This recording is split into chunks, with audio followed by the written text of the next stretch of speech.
ಗೆಳೆಯರೆ, ಇವತ್ತು ಒಬ್ಬ ರೈತನನ್ನು ಪರಿಚಯ ಮಾಡಿಸೋಕೆ ಹೋಗ್ತಾ ಇದ್ದೀನಿ. ಒಬ್ಬ ಸಣ್ಣ ರೈತ ಏನು ಅವನು ಬೆಳ್ಕೊಂಡು ತಿನ್ನೋದೇನು, ಅವನು ಯಾವ ಥರ ಬದುಕ್ತಾನೆ, ಅವನಿಗೆ ಯಾವುದು ಪ್ರಪಂಚ ಆಗಿರುತ್ತೆ ಅದನ್ನು ಸ್ವಲ್ಪ ಕೇಳಿ ತಿಳ್ಕೊಳ್ಳೋಣ. ಅಣ್ಣ, ಯಾವ ಊರಣ್ಣ ನಿಮ್ಮದು? ನಮ್ಮದು ನಿದ್ರಗಟ್ಟೆ ಅಣ್ಣ. ಏನು ಹೆಸರು ನಿಮ್ಮದು? ರಾಜು. ಅಣ್ಣ, ನೀವೇನು ಕೆಲಸ ಮಾಡೋದು? ನಾವು ವ್ಯವಸಾಯ ಅಣ್ಣ. ಏನೇನು ಬೆಳಿತೀರಾ?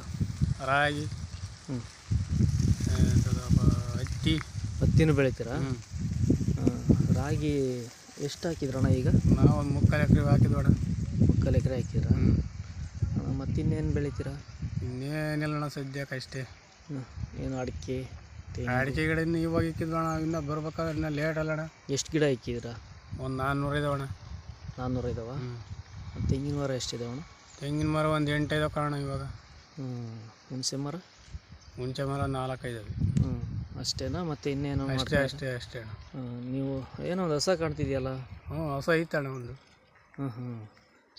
ಹಾಲು ಕರಿಯುತ್ತಾ ಹೆಂಗೆ? ಇನ್ನೂ ಇಲ್ಲಣ್ಣ. ಫಲಾನ? ಅಣ್ಣ, ಈ ರಾಗಿ ಹೊಲ ಹೆಂಗೆ ಬೆಳೆದ್ರಣ್ಣ ನೀವು? ಅಣ್ಣ, ಇದು ಒಟ್ಟೊಯ್ದು ಎಲ್ಲ ಮಡಿ ಮಾಡಿಬಿಟ್ಟು ಸಸಿ ಹಾಕಿದ್ವಣ್ಣ. ಎಲ್ಲ ಎಣ್ಣೆಳೆಲ್ಲ ಹಾಕ್ಸಿದ್ರಾ?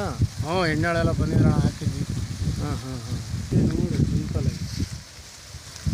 ಇದೆಲ್ಲ ರಾಗಿ ಹೊಲ ನಿಮ್ಮದೇನಾ? ನಮ್ಮದೇ ಅಣ್ಣ. ಚೆನ್ನಾಗಿದೆ ಅಣ್ಣ, ಅದು ಚೆನ್ನಾಗಿದೆ. ತೆಂಗಿನ ಮರ ಅಣ್ಣ? ಅಣ್ಣ, ತೆಂಗಿನ ಮರ ಒಂದೇ ಅಣ್ಣ ಹಸ ಇರೋದು ನಿಮ್ಮದು? ಒಂದೇ ಕಾರಣ. ನೋಡಿ ಈ ರೈತನ ಬದುಕು. ಈ ರೈತ ತನಗೆ ಬೇಕಾದಷ್ಟು ರಾಗಿ ಆಗಲಿ, ಕಾಯಿ, ಹುಣಸೆ ಹಣ್ಣು, ಏನು ಅವನಿಗೆ ಅವಶ್ಯಕತೆ ಇರುತ್ತೋ ಅದನ್ನು ಸ್ವಲ್ಪ ಜಮೀನಲ್ಲೇ ಬೆಳ್ಕೊಂಬಿಟ್ಟು ಅವನು ಜೀವನ ಮಾಡ್ತಾಯಿರ್ತಾನೆ. ಮತ್ತು ಆ ಜೀವನೋಪಾಯಕ್ಕಾಗಿ ಒಂದು ಹಸು, ಇಷ್ಟಿದ್ದರೆ ಅವನ ಜೀವನ ಹೆಂಗೋ ನಡೆಯುತ್ತೆ.